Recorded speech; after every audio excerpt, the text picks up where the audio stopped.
Hello बच्चों, कैसे हो? ठीक हो सारे? So welcome to my channel science Guru और मैं हूं आपका अपना शिवम शर्मा। सो बच्चों, आज हम करने वाले हैं force and laws of motion का topic. Motion basically connected bodies. ठीक, अगर हम बात करेंगे मोशन ऑफ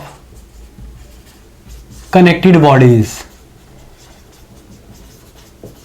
देखो important topic. Again numerical point of view से कोई डेरिवेशन एज इट इज नहीं आती है, तो न्यूमेरिकल पॉइंट ऑफ व्यू से इंपॉर्टेंट है। मोशन ऑफ कनेक्टेड बॉडीज में बेटा सबसे पहले हम देखने वाले हैं पुली सिस्टम। पुली सिस्टम, देखो अगर तुमने वीडियो नहीं देखी है पहले वाली तो तुम्हें जरूर देखनी चाहिए। मैंने सेकंड लॉ ऑफ मोशन बताया हुआ है कैसे। इससे पहले वाली वीडियो है उसमें मैंने तुम्हें बताया है कि कैसे F = ma लगा के तुम कॉन्क्रेंट फोर्सेस जो एक्ट करती है एक बॉडी के ऊपर बहुत सारी फोर्सेस एक्ट करती है, उनका एक बेसिकली हम इक्विलिब्रियम में कैसे न्यूमेरिकल सॉल्व कर सकते हैं, मैंने वो बताया इससे पहले वाली वीडियो में। तो अब हम क्या करने वाले हैं इस वीडियो में, अब हम मतलब जो बेसिकली मोशन में बॉडीज होंगी उनके बारे में डिस्कस करेंगे। वो वीडियो बहुत अच्छी बनी थी, उसे जाके देख सकते हो। इस वीडियो में एंड तक साथ रहना ताकि सीख पाओ। देखो ये हमारे पास एक पुली है, पुली पे एक रस्सी यहाँ है और एक रस्सी यहाँ बंधी हुई है। ठीक है, तो बेटा मैंने यहाँ पे मास रखा से m1 और यहाँ पे मैंने मास बांध रखा है बेटा m2। अब होता क्या है, स्ट्रिंग के अंदर जो रस्सी होती है उसके अंदर टेंशन आती है, खिंचाव आता है। और मैंने बताया था कि ऑब्जेक्ट्स के ऑपोजिट साइड होता है वो, जैसे ये ऑब्जेक्ट है तो ये ऑपोजिट साइड होगा, इसके भी ऑब्जेक्ट है तो ऑपोजिट साइड होगा। तो यहाँ पे भी टेंशन और यहाँ पे भी टेंशन, प्लस स्ट्रिंग एक ही है, एक ही स्ट्रिंग इसके ऊपर से होके जा रही है और स्ट्रिंग एक होगी तो टेंशन भी उसमें इक्वल होगी। ठीक है, मतलब स्ट्रिंग चेंज टेंशन चेंज, ध्यान रखना।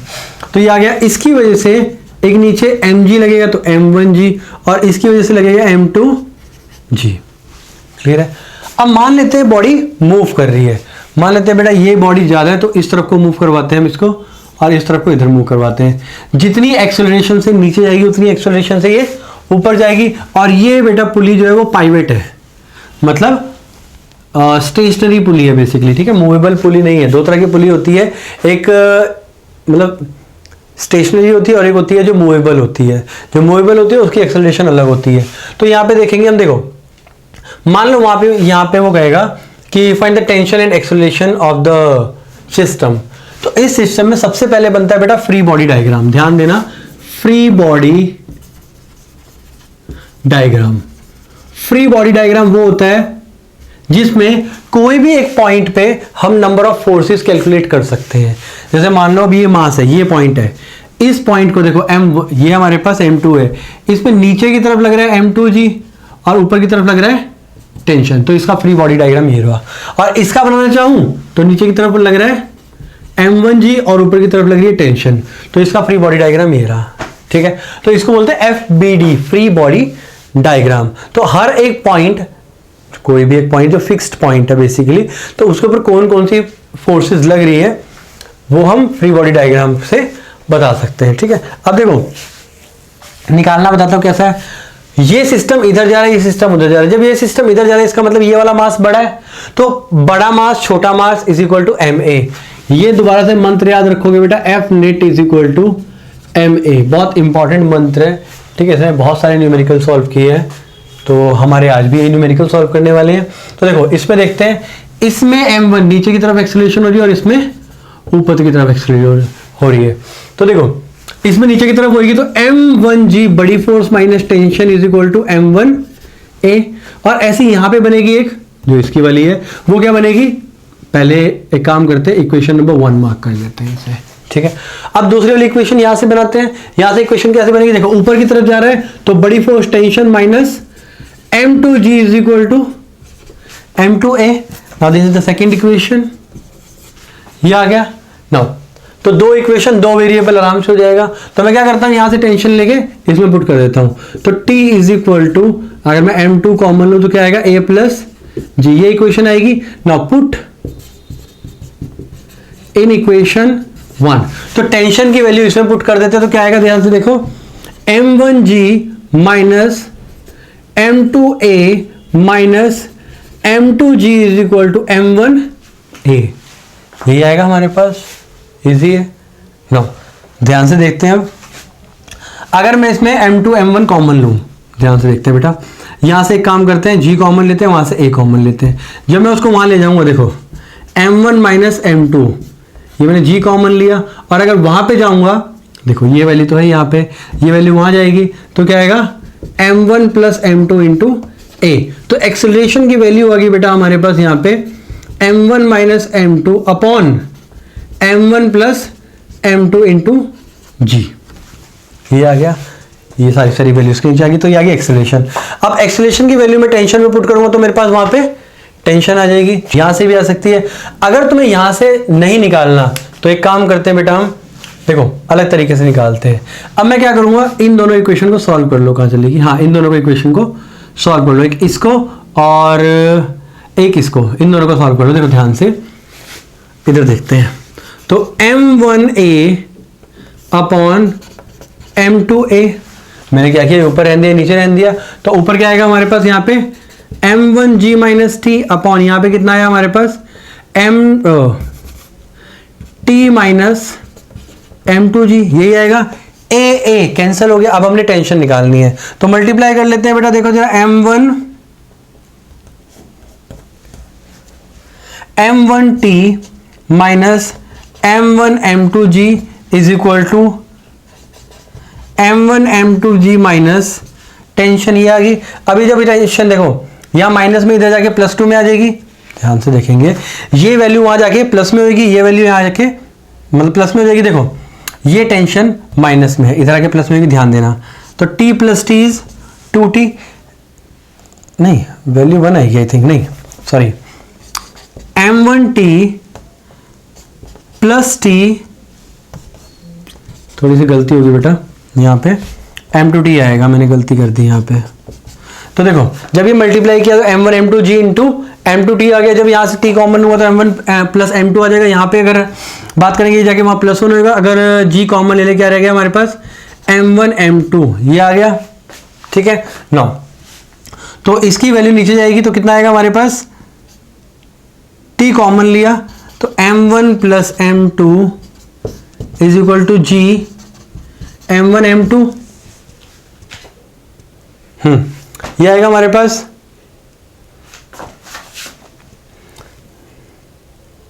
कुछ गलती हो रही है यहाँ पे,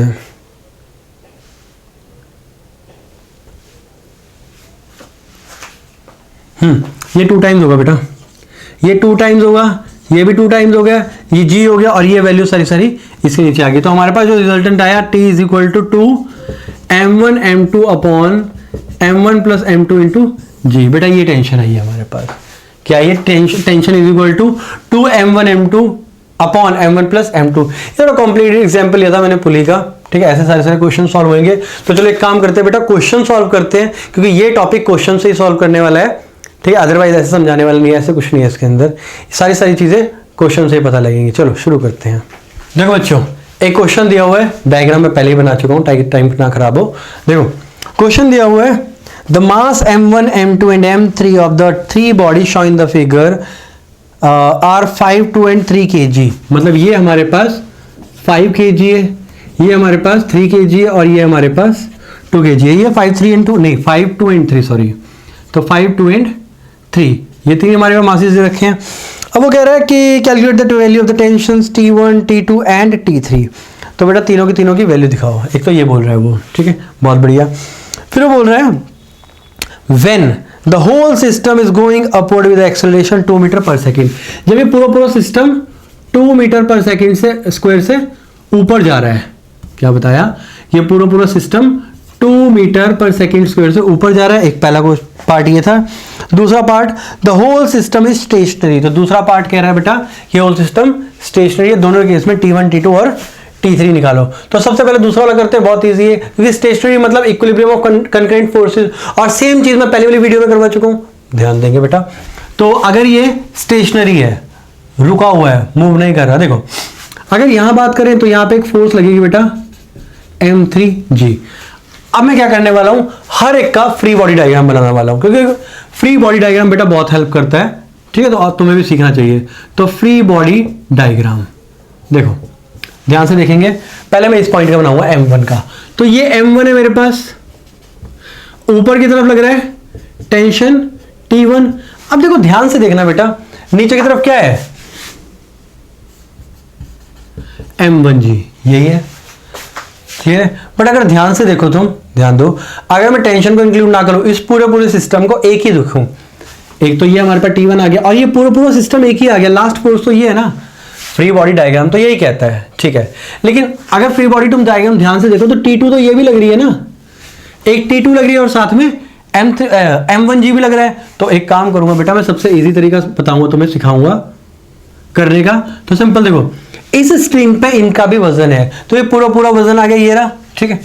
तो अच्छा फ्री बॉडी डायग्राम है ना, तो चलो फ्री बॉडी डायग्राम से करते हैं, छोड़ो, क्वेश्चन लंबा होगा बट शायद समझ आ जाएगा।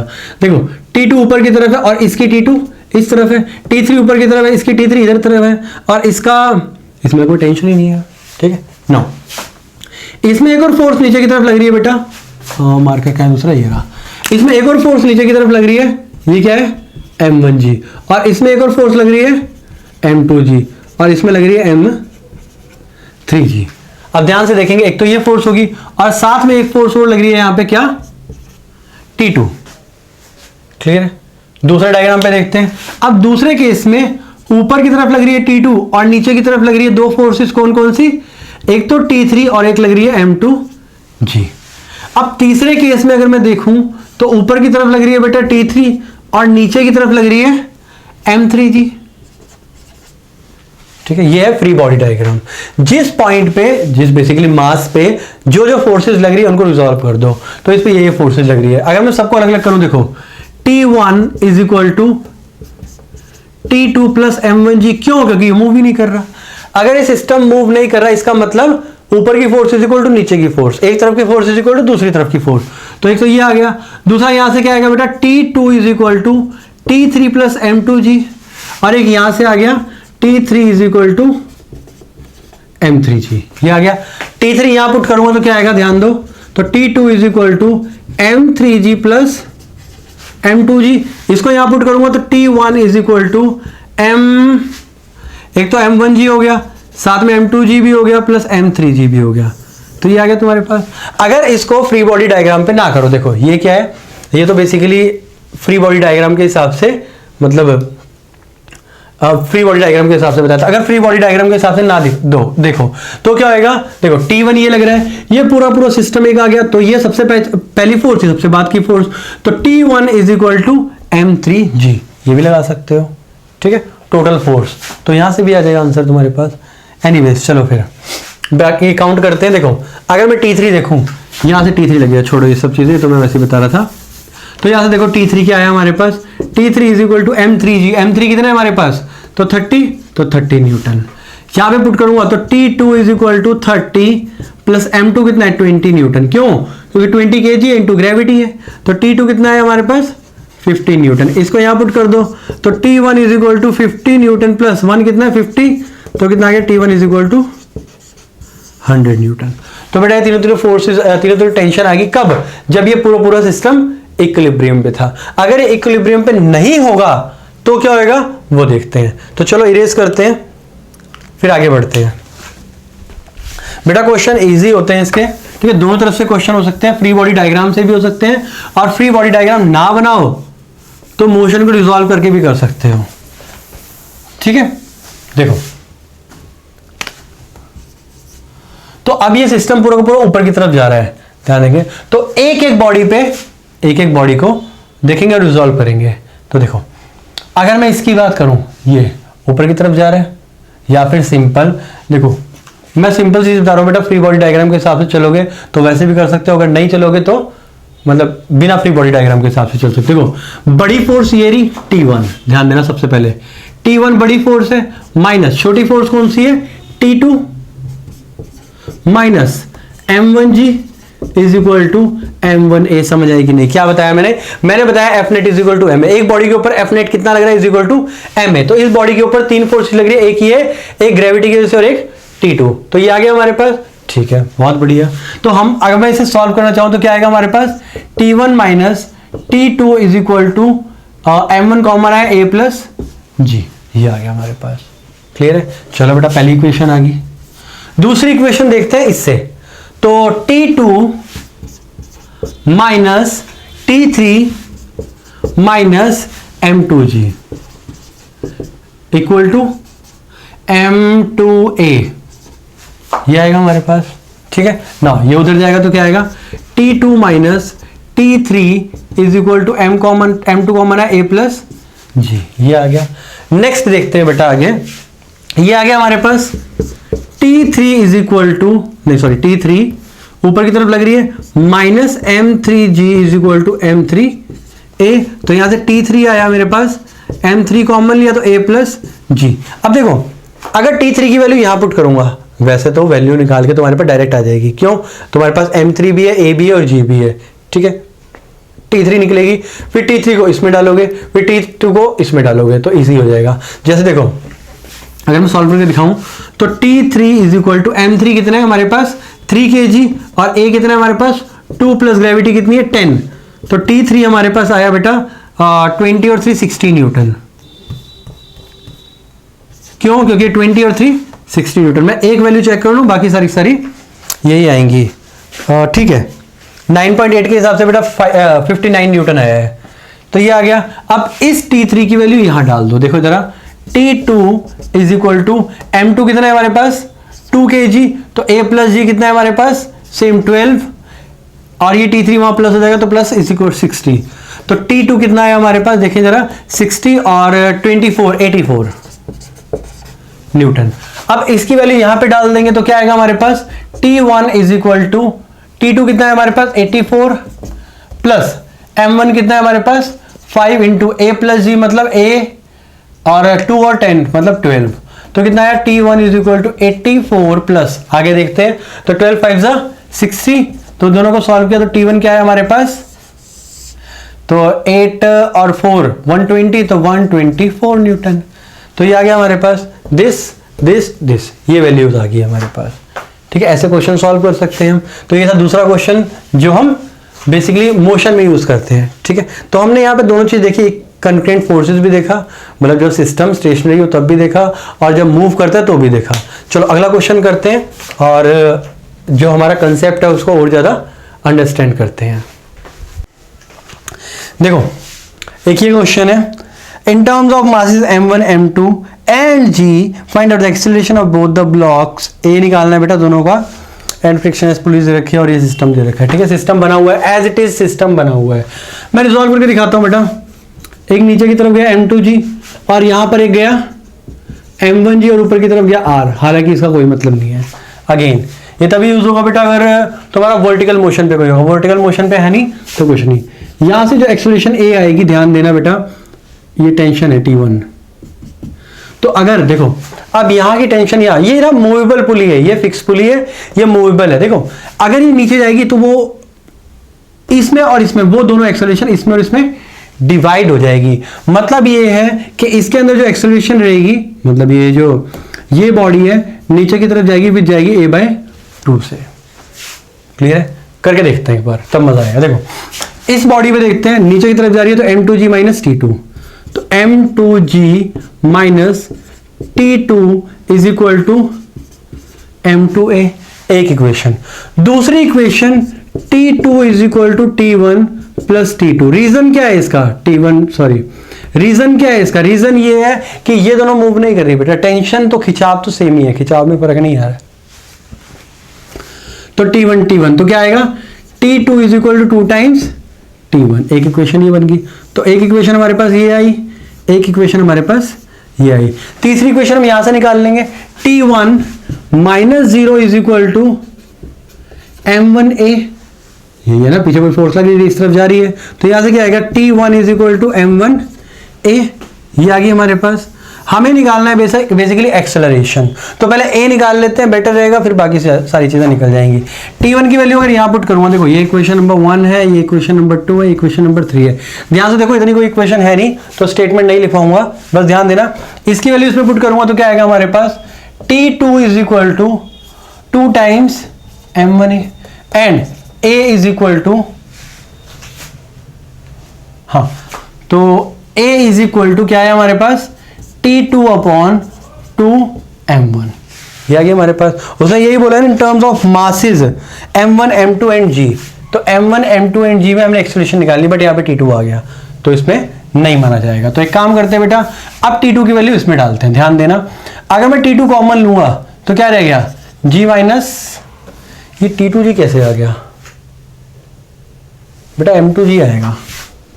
वही कहूँ T2g कैसे आ गया, m2g। तो देखो यहां पे आया बेटा m2g माइनस T2 क्या है, 2m1a is equal to m2a। अब सारी इक्वेशन किसमें चलेगी, m1 m2 में, और इसी में हमें एक्सेलरेशन चाहिए।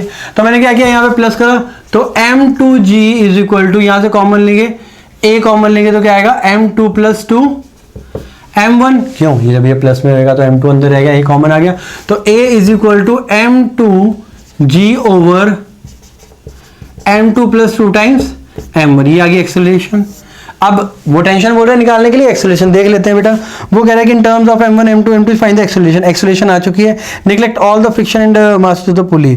तो देखो अगर हम बात करें m1 में, तो बेटा m1 में तो यही है एक्सेलरेशन, ठीक है। अगर मैं निकालूं एक्सेलरेशन थ्रू m1 तो वो तो यही है, लेकिन अगर मैं निकालूं एक्सेलरेशन थ्रू m2 तो क्या हो जाएगी, a/2, और a/2 हो जाएगी तो यहां पे क्या हो जाएगा basically m2g upon 2 times m2 plus 2m1, बस खत्म। तो बेसिकली हाफ हो गया एक्सेलरेशन, ठीक है।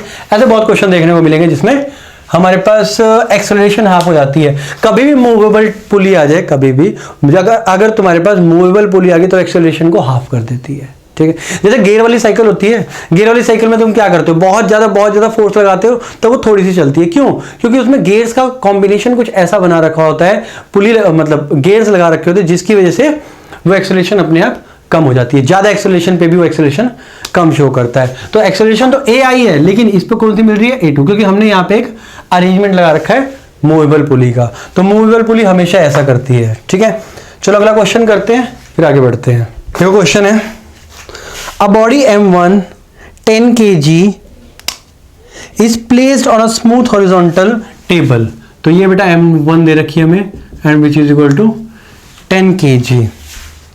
It is connected to a string which passes over a frictionless pulley and carries at the other end a body m2 of mass 5 kg। तो हमें बेटा यहाँ पर m2 दे रखा है 5 kg। Now what acceleration will be produced in the body when the nail fixed on the table is removed? Now what will be the tension in the string during the tension of the body? तो बेटा A भी बताओ इनको और T भी बताओ इनको, यही चाहते हैं ये। देखो सबसे पहले रिजॉल्व करते हैं। इसकी वजह से एक नीचे की तरफ आएगा m2g और इसकी वजह से एक नीचे की तरफ आएगा m1g। एक सरफेस रिएक्शन मतलब नॉर्मल रिएक्शन मिलेगा R, ठीक है, सरफेस से मिलेगा। प्लस मैंने बताया था बेटा यहाँ ऑब्जेक्ट की तरफ से टेंशन और यहाँ पे ऑब्जेक्ट की तरफ से टेंशन। तो टेंशन हमेशा ऑब्जेक्ट से ऑपोजिट साइड लगेगी। देखो अब एक एक करके रिजॉल्व करेंगे। R is equal to m1g, कोई मतलब नहीं है क्योंकि ऊपर की तरफ कोई मोशन है ही नहीं। जितनी तेज ये नीचे गिरेगा एक्सेलरेशन से, उतनी तेज ये आगे की तरफ सरकेगा। सिंपल सा कंसेप्ट है। तो चलो लगाते हैं। यहाँ पे क्या होगा, सबसे पहला देखो R is equal to mg, मुझे कोई मतलब नहीं है इस इक्वेशन से, बट है तो मैंने लिखवा दिया है। दूसरा ये देखिए, ये आगे की तरफ जाएगा, बड़ी फोर्स कौन सी, T। पीछे कोई फोर्स लग रही है नहीं, तो क्या आएगा T minus 0 is equal to m1a। समझ आया, इजी कंसेप्ट है, कुछ मुश्किल नहीं है। टेंशन माइनस 0 क्योंकि पीछे कोई फोर्स नहीं है, फ्रिक्शन फोर्स हम ले नहीं रहे इसमें, तो क्योंकि फ्रिक्शन फोर्स हमने अभी तक पढ़ा ही नहीं है। जब तक फ्रिक्शन फोर्स नहीं पढ़ा हम फ्रिक्शन नहीं लेंगे। तो T minus 0 is equal to T1a m1a, ये आ गया। दूसरी बेटा लगेगी इसके ऊपर, नीचे की तरफ आ रहा है तो m2g बड़ी फोर्स होगी, छोटी फोर्स होगी, minus tension is equal to m2a। Solve करके देख लेते हैं। तो T is equal to m1a, m1 कितना है हमारे पास 10a। इसको अगर मैं यहां वैल्यू पुट करूं तो m2g कितना 55 kg है, ग्रेविटी लगे 10 minus 10a is equal to m2 कितना है हमारे पास 5। तो यहां पे आ गया हमारे पास, सॉरी बने यहाँ पे कुछ गड़बड़, हाँ ठीक है 10 आ गया 10a, और यहां पर हमारे पास m2 हमारे पास 5, तो 5a ये उधर जाएगा तो 50 इज इक्वल टू, दोनों प्लस होंगे तो 15a and a is equal to 15 upon sorry 50 upon this metre पर सेकेंड स्क्वायर। ए निकालना है, निकाल चुके हैं। टेंशन निकालनी है तो 10 मल्टीप्लाई 50 ओवर 15 सॉल्व करेंगे, आंसर आ जाएगा तुम्हारे पास जितना भी आएगा। ठीक है बेटे, अगर मैं यहाँ पे देखूँ तो 3 ज़ा 10 ज़ा तो 3.3 एंड 33 न्यूटन। तो 33 न्यूटन तुम्हारे पास लगभग। अगर मैं देखो, मैंने अभी ग्रेविटी जो है 10 ले रहा हूँ, 9.8 नहीं लिए फॉर इजी कैलकुलेशन। कंसेप्ट समझो, ग्रेविटी तुम वैल्यू पुट करते रहोगे, 32 पॉइंट समथिंग आएगी अगर मैं ये 9.8 लेके करूँगा तो। ठीक है, चलो अगला क्वेश्चन करते हैं और इसके बाद फिर लेक्चर कंप्लीट करते हैं। तो देखो कुछ क्वेश्चन ऐसा दिया हुआ है, एक पुली है और पुली में दोनों सिस्टम टंगे हुए मास के। ठीक है, इसको थोड़ा सा गैप दे देता हूँ मैं, ताकि अगर मैं फोर्सेस रिजॉल्व करता हूँ तो वो इजीली क्लियर हो। तो क्वेश्चन पढ़ता हूँ। देखो क्वेश्चन में क्या है, 3 bodies A, B, C, each of mass m are hanging on a string over a fixed pulley. Fixed है, movable नहीं है, shown in the figure. And what are the tension in the string connecting both A to B and B to C? Basically तुम्हें बता दूं बेटा, ये A दे रखा है, ये B दे रखा है और ये C दे रखा है। ठीक है, तो A to B और B to C जो स्ट्रिंग है उसमें टेंशन कितनी है मैंने बताया था बेटा, एक स्ट्रिंग में एक टेंशन होगी। तो सबसे पहले तो इसको ऑब्जेक्ट को यहाँ आ गई T1, सेम स्ट्रिंग सेम है तो टेंशन भी सेम आएगी। तो T1 यहाँ पे या T1 भी यहाँ आएगी, बट यहाँ पे क्या आएगी T2 और यहाँ पे भी क्या आएगी इसकी वजह से T2। इसकी तरफ से जाएगा बेटा M3G और इसकी तरफ से एक यहाँ पे आएगी जो M2G। ठीक है, फोर्सेस समझ आई क्या हुआ है, क्लियर है। मान लेते हैं कि वो क्या कह रहा है, मूवेबल और हैंगिंग ऑन अ स्ट्रिंग। हाँ, तो ऑब्वियसली इसी तरफ जाएगी वो, दोनों मास इधर जाता है तो इधर जाएगी और ये जाएगा ऊपर। तो मैंने बताया बेटा तुम्हें F net is equal to M में, तो पहली इक्वेशन बनाते हैं। देखो पहली इक्वेशन यहां से बनेगी, क्या बनेगी, ऊपर जा रहा है तो T1, नीचे जा रहा है M1G, तो T1 minus M1G is equal to M1A। पहली इक्वेशन बन गई, इजी है। दूसरी बनाते हैं यहां, देखो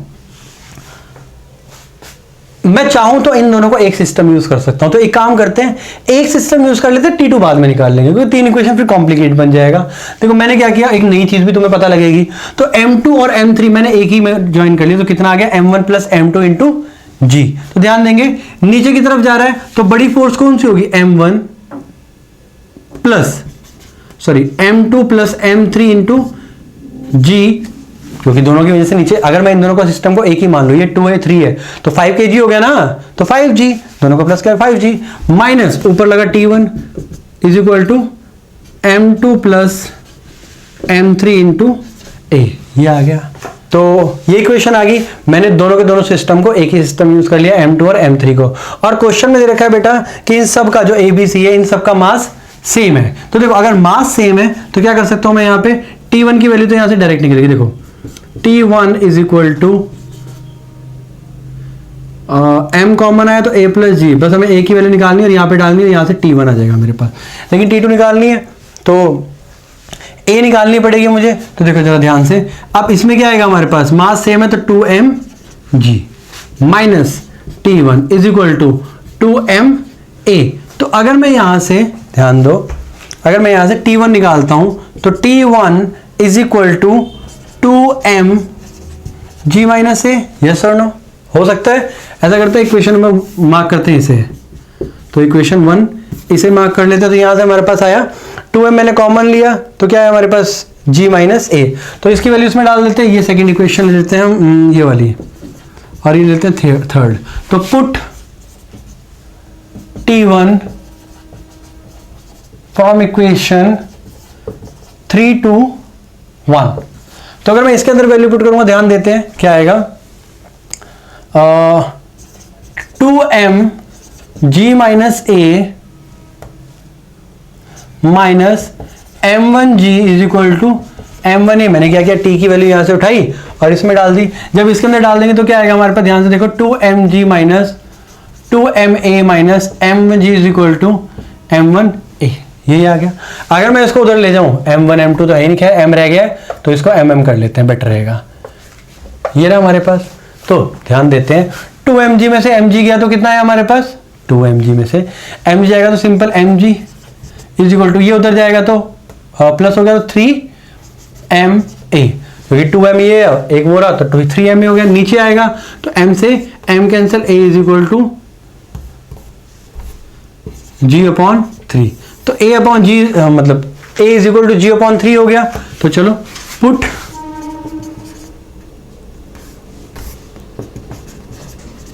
इन इक्वेशन 1, अगर मैं 1 में पुट करूंगा तो क्या आएगा, t1 minus m1g is equal to m1a क्या है हमारे पास g/3। अगेन मैंने क्या बताया, mm सेम है तो उधर जाएगा mg होगा, तो t1 is equal to mg/3 minus plus mg, अभी वहां जाएगा तो 3mg प्लस 4mg, तो क्या है 4/3 mg। ये हमारे पास t1 आ गया, और ये t1 तो आ गया हमारे पास। अब t2 निकालना है। देखो ऑब्वियस इक्वेशन है, इनको सॉल्व करने का अपना तरीका होता है, कोई कैसे सॉल्व करता है, कि कैसे सॉल्व करता है। मैं बहुत बेसिक से करवाता हूं, इसलिए लॉन्ग मेथड यूज करता हूं सिखाने में, ठीक है। पहले 2-3 क्वेश्चन ऐसे करवाता हूं, जब चैप्टर बढ़ जाता है तो फिर इजी में डायरेक्ट करवाने लग जाता हूं क्वेश्चंस को। तो ये t1 आ गया हमारे पास। अब t2 निकालते हैं। देखो t2 सिर्फ इतना सा है, हमें और किसी का मतलब नहीं है, t2 सिर्फ इतना सा है, ये रहा नीचे की तरफ जा रहा है एक्सेलरेशन a, तो ध्यान देंगे बेटा, इतने भी आंसर निकाल देंगे हम। देखो m3g minus t2 is equal to m3a, a की वैल्यू में पता है, mm तो होता ही सेम है, कोई फर्क नहीं पड़ता। तो क्या आया, t2 is equal to mg minus a, या ऐसा करो ना mg माइनस ma, ये t2 उधर गया, ये इधर आया, तो t2 is equal to mg minus ma, कहां चला गया, हाँ ये g/3, ध्यान देंगे तो m इंटू g/3, तो mg और ये mg, तो t2 कितना है हमारे पास 2g/3, ये आ गया। तो t1 t2 यहां निकल गया। तो बेटा बस आज की वीडियो का यहीं पे एंड करते हैं, फिर मिलते हैं अगली वीडियो में। अगली वीडियो में मैं शायद फ्रिक्शन के बारे में करवाऊंगा, ठीक है। तो वीडियो को रेगुलर देखते रहे बेटा, और साथ में कॉपी पेन लेके बैठा करें, और मैं जो क्वेश्चन करवाता हूं वो सॉल्व करके इसके 4-5 क्वेश्चन और सॉल्व कीजिए, ताकि और ज्यादा कंसेप्ट क्लियर हो जाए। फिर मिलते हैं अगली वीडियो में, तब तक के लिए अपना ध्यान रखिए और पढ़ते रहिए।